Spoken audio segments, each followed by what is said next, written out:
Isang mahalagang life skill na dapat daw matutunan ng maraming kabataan ngayon ang pagluluto. Kaya naman naisip ng isang Pilipino ang Pursuit Kitchen.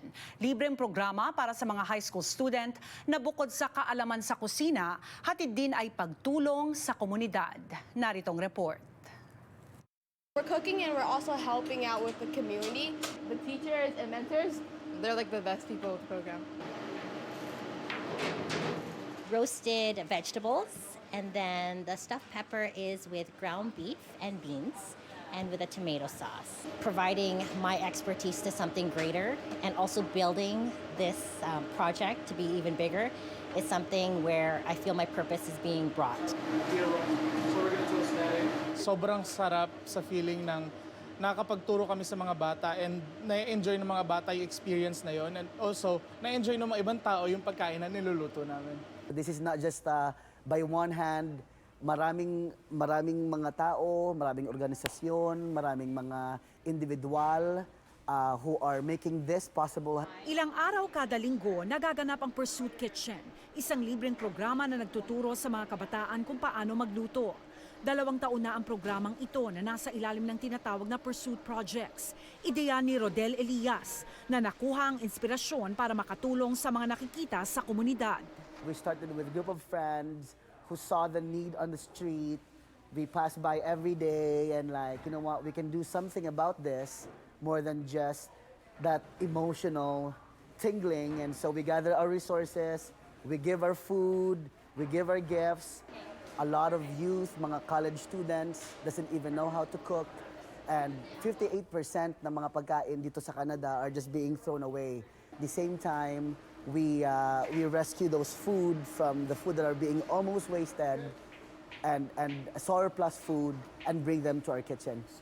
Tuwing Martes at Huwebes, sa City Reach Care Society sa Vancouver, nagiging abala ang kusina roon sa pagtuturo ng mga Filipino chefs sa mga kabataan na nais matutong magluto. 6-week program ang libreng culinary class. 4 na oras kada linggo ang inilalagi ng mga estudyante sa kusina. We have food here at the back. So these are all rescue food from different partners, grocery stores, almost being thrown away. We salvage them. Thank for our partner City Reach. They salvage that. We bring that to our kitchen.